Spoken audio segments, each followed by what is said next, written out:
Hi hello friends, welcome back to our channel అమ్మ చేతి రుచులు. ఇవాళ ఈ వీడియోలో ఒక యూస్ఫుల్ ఇన్ఫర్మేషన్ అయితే మీతో షేర్ చేసుకుంటున్నాను.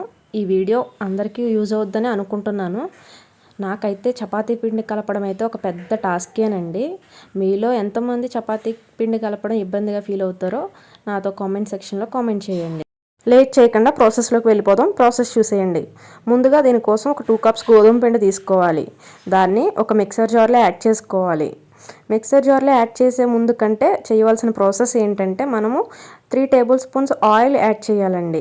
మనం యాక్చువల్గా పిండి కలిపేటప్పుడు నార్మల్గా అయినా ఆయిల్ యాడ్ చేస్తాం కాబట్టి ఈ ప్రాసెస్లో అయితే మిక్సర్ జార్కి పిండి అంటుకోకుండా ఈజీగా వస్తుంది. నెక్స్ట్ టేస్ట్కి తగినట్టు సాల్ట్ యాడ్ చేసుకోవాలి. తర్వాత మన కన్సిస్టెన్సీకి తగిన విధంగా వాటర్ యాడ్ చేసుకోవాలండి. వాటర్ కొంచెం చూసి యాడ్ చేసుకోవాలి. ఈ ప్రాసెస్ అంతా మిక్సర్ జార్ యొక్క ఫస్ట్ లెవెల్లో మాత్రమే మనం గ్రైండ్ చేసుకోవాలండి.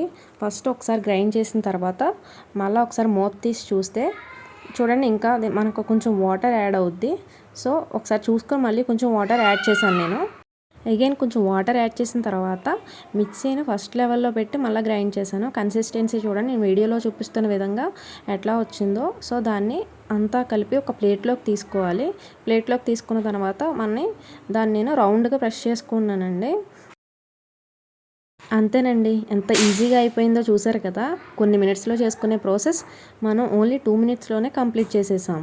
ఈ వీడియో కనుక మీకు నచ్చినట్లయితే తప్పకుండా వీడియోకి ఒక లైక్ ఇచ్చేయండి.